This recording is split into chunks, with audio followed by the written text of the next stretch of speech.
The owner of a successful airline, named Michael, had built a well-known company over the years. His airline was loved by many for its punctuality and good service, but as time went on, Michael began to feel a little distant from the passengers. He wasn't sure how the everyday travelers really felt about the airline anymore. Was everything truly as good as it seemed? Were people satisfied with the service, or had the company started to take its customers for granted? Michael had spent most of his time in board meetings, discussing profits and new strategies with other executives. He had lost touch with the reality of what it was like to actually be on one of his planes. He wanted to experience everything firsthand, but he didn't want anyone to recognize him. He didn't want any special treatment. He wanted to see the true, unfiltered opinions of his passengers. One day, Michael made a bold decision. He decided to fly on one of his own planes, but incognito. He changed out of his usual business suit into a simple pair of jeans and a t-shirt, something casual that no one would notice. The idea was simple. He wanted to blend in with everyone else on the flight. He booked a regular ticket like any other customer. No VIP treatment, no special access, just an ordinary passenger. As he walked through the airport, Michael was excited but also a little nervous. He had flown thousands of times before, but this was different. This time, no one would know who he was. He was just another traveler heading to his destination. His plan was to keep a low profile, sit quietly, and observe the crew, the passengers, and everything else around him. The flight was just a short trip, but Michael was determined to make the most of it. He wanted to see how the airline was really doing, without any of the usual filters or corporate masks. He planned to keep his eyes open, listen carefully, and understand what passengers thought about the airline. Were there any issues he hadn't noticed? Was the service as good as he believed it to be? Michael wanted answers, and he hoped this flight would provide them. Once aboard the plane, Michael found his seat. He looked around at the other passengers. Some were quietly reading their newspapers. Others were talking to their friends or scrolling through their phones. Everyone seemed relaxed, but Michael knew he had a task ahead of him. It wasn't just about observing the cabin or watching the flight attendants. He wanted to understand the real experience of being a passenger, not just the one who made the decisions from behind a desk. As the plane started to taxi down the runway, Michael sat back in his seat, taking in the view from the window. For the first time in years, he wasn't thinking about meetings or plans for the company. He was simply a passenger, waiting to see where this journey would take him, and what truths he would discover along the way. As the plane began to taxi down the runway, Michael couldn't help but feel a sense of excitement. He had flown hundreds of times before, but this was different. For once, he wasn't in charge. He wasn't the boss. He was just another passenger, sitting in his seat, waiting to reach his destination. The sound of the engines roaring to life filled the cabin, and soon, the plane lifted off the ground. Michael looked out the window, watching the city below get smaller and smaller. He had been so busy with work that he hadn't had time to enjoy a simple flight like this in years. The view was calming, and for the first time in a long time, he allowed himself to relax a little. He glanced around at the other passengers. Some were smiling, others were focused on their phones, and a few were already settling in with their snacks. Michael's eyes followed the flight attendants as they moved up and down the aisles, offering drinks and helping with any special requests. They seemed to be doing their job well, just as he expected. But Michael knew that he needed to pay closer attention to more than just the crew's actions. He needed to hear what the passengers thought. He had always believed that his airline provided excellent service, but now he wondered if it was really as good as he thought. Did the crew always make passengers feel comfortable? Were the little details, like the cleanliness of the seats and the quality of the food, really up to the standard he had set for the company? This wasn't just about the bigger picture of profits or marketing. Michael wanted to hear the voices of the people who mattered most, the customers. As the flight continued, Michael sat back and listened. At first, most people around him were quiet. They were focused on their own space, reading or trying to get some sleep. But soon enough, Michael heard a few snippets of conversation that caught his attention. Two passengers in the row behind him were talking in low voices. They were laughing at first, chatting about their plans after landing. But then, their conversation took a turn. Michael couldn't help but overhear a few words that stood out, words that made him pause. One of the passengers, a woman, mentioned that she had flown with the airline several times before, but had noticed something troubling during her recent flights. She spoke about how the crew sometimes treated passengers differently depending on who they were. Michael couldn't quite believe what he was hearing. He wasn't sure if he had misunderstood, but the words stuck with him. The other passenger, a man, seemed to agree, adding his own thoughts about how he had been treated unfairly on a recent flight. At that moment, Michael's heart raced. Was this really happening? He had never heard these kinds of complaints before. He had always assumed the airline's service was excellent, but now he wondered if there was something deeper going on. His mind began to race with questions. Were these passengers just having a bad experience, or was there a pattern he needed to look into? Michael knew he couldn't ignore what he had heard. These passengers, just like so many others, deserved to feel comfortable and valued while flying with his airline. He knew he had to get to the bottom of what was really going on. The rest of the flight seemed to drag on for Michael as he kept thinking about the conversation he had overheard. He tried to focus on the rest of the passengers, hoping to hear more. He didn't want to jump to conclusions too quickly, but something about the conversation felt too important to overlook. As the plane cruised high above the clouds, Michael continued to quietly observe the passengers around him. His mind kept circling back to the conversation he had overheard. The words of the two passengers still lingered in his thoughts. He couldn't shake the feeling that something wasn't right. The flight attendants continued to do their rounds, offering drinks and snacks. Michael noticed how they smiled politely, their movements graceful and professional. Yet he couldn't stop thinking about what the two passengers had said. Were these isolated cases, or was there something more? As the plane began its journey into calmer skies, Michael decided to take a more active approach. He casually turned his head toward the two passengers who had been talking earlier. They were seated just a few rows behind him. They appeared to be in their late 30s, with the woman wearing a bright red scarf and the man in a navy blue jacket. They were still talking, but now the conversation was more relaxed and pleasant, with the woman laughing at something the man had said. Michael hesitated for a moment, but then he decided to take the opportunity to speak with them. He knew he could get valuable insight into their experience without revealing who he was. After all, they were just two regular passengers on the same plane, and their opinions could help him see his airline through their eyes. He turned around and gave them a friendly smile. "Excuse me," he said. "I hope you don't mind me interrupting, but I overheard part of your conversation earlier, and it got me thinking. I'm really curious about your experience with the airline." The woman looked up, surprised, but her expression softened when she saw Michael's friendly face. "Of course," she said. "What would you like to know?" Michael smiled and lowered his voice slightly, making sure the rest of the passengers couldn't overhear. "I own the airline," he said casually, "and I've been hearing some interesting things from passengers. I just want to understand what your experience has been like." The man raised an eyebrow, but didn't seem shocked. "Oh, really?" he said with a chuckle. "That's an interesting way to get feedback." Michael nodded.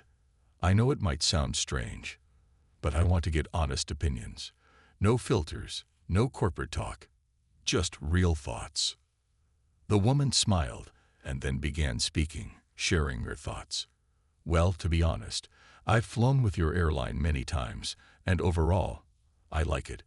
The flights are usually on time, and the crew is friendly. But there have been a few occasions when I felt like I wasn't treated as well as the other passengers." Michael leaned forward, eager to hear more. "What do you mean by that?"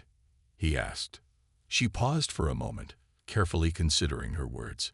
"It's subtle, nothing huge. But sometimes it feels like there's a difference in how the crew interacts with people. I've noticed that they can be more friendly or attentive to some passengers than others, and I've wondered if it has to do with how we look or how we're dressed." Michael's heart sank a little. He hadn't expected to hear this, but he listened intently as the woman continued. The man next to her nodded in agreement. "I've had similar experiences. I've been on flights where the crew didn't seem to care much about me, while they were much more welcoming to other passengers. It's hard to explain, but it didn't feel right."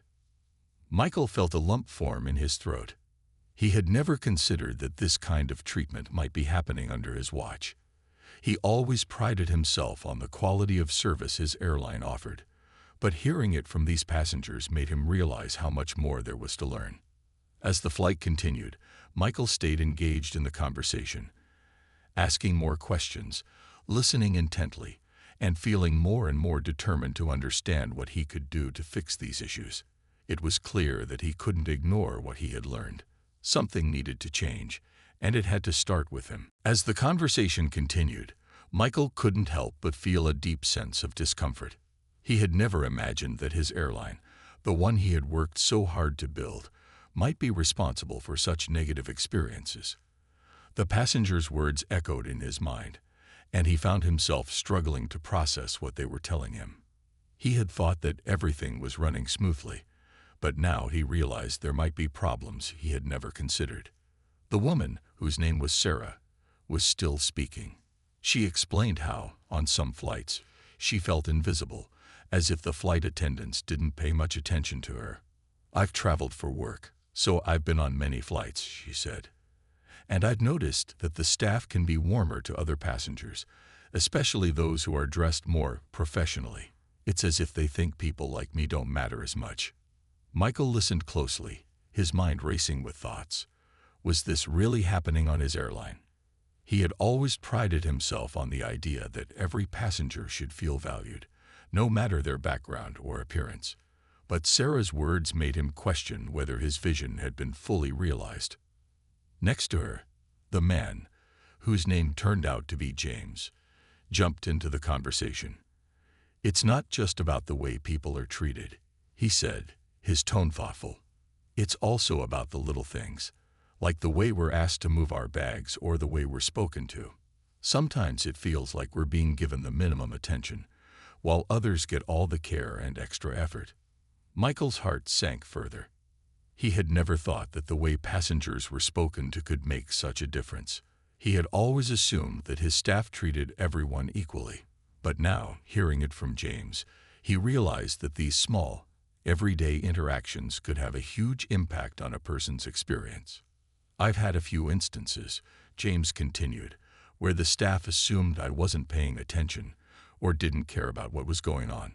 But when the person next to me, someone with a different look or style, was given much more attention, I couldn't help but feel uncomfortable." Michael shifted in his seat, his unease growing. He had always considered himself an open-minded person, and he believed in treating everyone with respect. But now, as Sarah and James shared their experiences, he realized that something was deeply wrong with the way some passengers were being treated. He had to face the truth. He was hearing stories of inequality that he had never imagined. There was a long pause as the three of them sat in silence, letting the weight of the conversation sink in. Michael's thoughts were swirling. How could he have missed this? How could he have been so unaware of what was happening in his own airline? As the plane sailed through the sky, Michael felt a heavy responsibility on his shoulders. He wasn't just a business owner. He was someone who could make a real difference. And now, he knew that the changes he needed to make were not just about improving profits or expanding routes. They were about improving how every passenger felt when they stepped onto one of his planes. The words Sarah and James had shared were a wake-up call. Michael knew he couldn't ignore what he had learned. He needed to do something. He needed to find out more, and most importantly, to fix the problems that had been hiding in plain sight. As the flight continued, Michael couldn't stop thinking about the conversation with Sarah and James. The words they had shared haunted him. Every part of him wanted to believe that their experiences were isolated cases. After all, his airline had always prided itself on being welcoming to everyone. But deep down, he knew better. The truth was clear. There were flaws in the system that he had overlooked for far too long. Once the plane reached cruising altitude, the crew began to serve drinks and snacks. Michael noticed the flight attendants were being polite, but something in the back of his mind reminded him of what Sarah had said about the difference in treatment. He watched them with a more critical eye. Were they treating every passenger equally, or was there something subtle that he hadn't noticed before? As the flight wore on, Michael felt uneasy. He had always been so focused on the larger picture, on the numbers, the profits, the expansion of the airline. But now, in this quiet moment, he realized that the true success of his company lay in the smaller, everyday moments. How the crew interacted with passengers, how the passengers felt when they stepped onto one of his planes. That was what mattered the most. When the plane finally began its descent, Michael looked out the window at the city below, but his mind was far from the view. He thought about what he had heard from Sarah and James. They had shared their experiences honestly, and now it was his responsibility to take action. He couldn't let this go. He had to make sure that every passenger, no matter their background or appearance, felt respected and valued on every flight. Michael felt the weight of his role as the owner of the airline. It wasn't enough to simply offer a good product. He had to make sure that the experience was truly great for everyone, not just for a select few. The way passengers were treated mattered just as much as the comfort of the seats or the timeliness of the flight.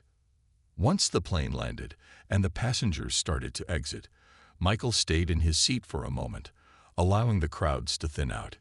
He needed some time to think. He had so much to process. He couldn't let this conversation be forgotten once the plane was on the ground. No, it had to spark a change. When the last of the passengers had exited, Michael walked toward the front of the plane. He spoke briefly with the flight attendants, asking for their honest feedback about how the flight had gone. He didn't mention anything about the conversation he had overheard. He simply asked if they noticed anything unusual about passenger interactions. The flight attendants gave their reports, and Michael made mental notes. They seemed to be doing their jobs well, but there was a lingering feeling that something more needed to be done. He realized that the issue wasn't just about the flight attendants. It was about the culture that had developed over time. It was about the subtle ways in which passengers were treated differently based on their appearance or behavior. As Michael left the plane, he felt more determined than ever to fix what was broken. The feedback he had received wasn't easy to hear, but it was necessary. Now, it was time to take action. He couldn't allow his airline to be a place where people felt ignored or undervalued. Michael knew that he had a long road ahead of him, but he was ready to start making things right. After the flight landed, Michael spent the rest of the day reflecting on the conversation he had overheard and the thoughts he'd been turning over in his mind. He knew he could not ignore what Sarah and James had shared with him. The unease they had felt on his airline was real, and it was his responsibility as the owner to address it. That evening, Michael sat at his desk, the weight of the situation pressing on his chest. He thought back to the hundreds of flights he'd overseen, the many employees who worked for him, and the countless passengers he'd never met. He had always believed that his airline stood for equality, respect, and excellent service. But now he realized that somewhere along the way, the human element had been lost. It wasn't enough to simply offer a good flight experience anymore. He had to ensure that every passenger, no matter their background, appearance, or personal circumstances, was treated with the same care and respect. But how had he missed the subtle signs of inequality, the small, seemingly harmless acts of bias that were easy to overlook? Michael felt a pang of guilt. Had he been so wrapped up in the business side of things that he had ignored the deeper, more important aspects of his company? The employees, the culture, the passengers. He realized that all these elements made up the heart of the airline. He needed to look closely at the culture within his company. As he sat there, he thought about the staff, the flight attendants, and the pilots who were the face of his airline. Had they always treated passengers equally? Or had their behavior been shaped by biases they didn't even realize they had? Michael knew he needed to dig deeper. He could not afford to let this continue unnoticed. He picked up the phone and called his senior management team. It was late, but he needed to speak to them immediately. The conversation he had overheard earlier that day was too important to put off. He asked for a meeting the next morning, one that would address diversity, inclusion, and the potential biases within the company. The next day, Michael met with his team. He didn't waste any time. "We need to talk about our culture," he began. "I've heard some concerns from passengers that I can't ignore. They've told me they feel overlooked and even treated differently based on how they look. This is something we need to address head-on." The room was quiet for a moment as his team processed what he had said. Some of them nodded in understanding, while others looked uncomfortable. Michael could tell that many hadn't realized how deeply this issue ran, just like he hadn't. It was a difficult conversation, but Michael was determined to make a change. "We need to make sure that every passenger feels valued," he continued, "and I need your help to do that. This is not about blaming anyone. It's about creating a culture where everyone is treated equally and fairly, no matter their background or appearance. It's time to examine our internal practices and make real changes." The meeting went on for several hours, and Michael listened closely to his team's feedback. They discussed training programs, ways to make sure that no one was overlooked, and strategies for educating staff about unconscious biases. Michael knew it wouldn't be easy, but he was committed to taking action. The road ahead was long, but it was a road that needed to be traveled. As the meeting ended, Michael felt a sense of relief. It wasn't a perfect solution, but it was a start. He had opened the door to change, and now it was up to him and his team to walk through it. Michael knew the journey would be difficult, but he was ready to take the first step toward creating a better, more inclusive airline. The next few days were a whirlwind for Michael. After the meeting with his senior management team, he knew that the hard work was only just beginning. He had learned a lot from his conversation with Sarah and James, and from his own reflections, but now he had to act. He couldn't simply leave things as they were. The words of his passengers had sparked a change in him, and he wasn't going to back down from it. One of the first things Michael did was sit down with his human resources team to develop a comprehensive diversity and inclusion training program. He knew that educating his staff was key to creating lasting change. It wasn't enough to simply tell them to treat everyone equally. He needed to give them the tools to recognize their own biases and address them head-on. The program would cover everything from how to approach passengers of different backgrounds to how to be more aware of unconscious biases that might influence behavior. But that wasn't all. Michael also knew that the airline needed to set clear, visible expectations for how customers should be treated. He realized that employees might not always understand the importance of these expectations unless they were spelled out, not just in policies, but in daily practices. This meant that leadership had to lead by example, showing that inclusivity and fairness were not optional. They were mandatory. While these plans were underway, Michael couldn't help but feel a growing sense of urgency. The change he was seeking needed to be real, not just a series of nice words or policies. He had to take responsibility for the mistakes that had been made. It wasn't just about fixing a few issues. It was about creating a company culture that valued people over everything else. Michael decided to reach out to Sarah and James, the two passengers who had opened his eyes to the challenges faced by many travelers. He felt it was important to personally thank them for their honesty, but also to apologize for what they had experienced. He realized that acknowledging the issues and offering a sincere apology was an essential step in making things right. The following week, Michael arranged to meet Sarah and James at a small cafe near the airport. When they arrived, he stood up to greet them, offering a genuine smile. "Thank you for agreeing to meet with me," he said, his voice sincere. "I wanted to apologize for what you both experienced on my airline. It's unacceptable, and I take full responsibility for it." Sarah and James exchanged glances, both a little surprised by Michael's directness. Sarah was the first to speak. "We didn't expect you to come all the way out here to apologize," she said, her voice soft but understanding. "But we appreciate it. Not a lot of people in your position would do that." James nodded in agreement.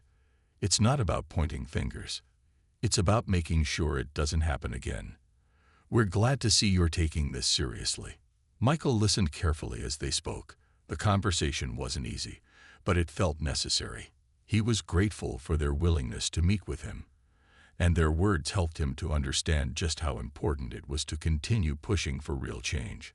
"I'm committed to making things right," Michael said, looking directly at both of them.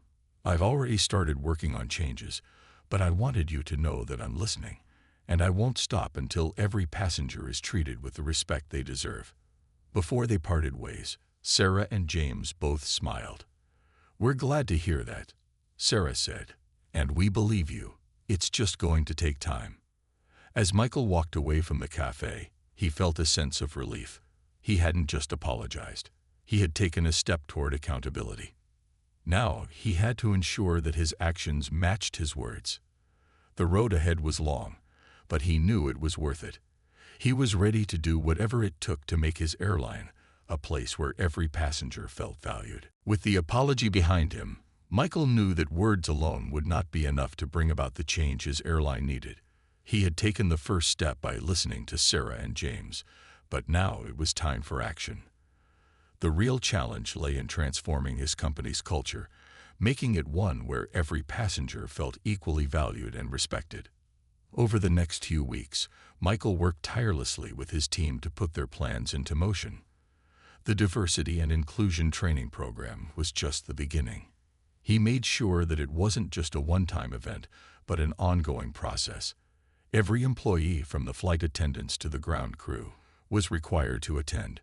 Michael also organized workshops to help employees understand unconscious bias and how it could affect their interactions with passengers.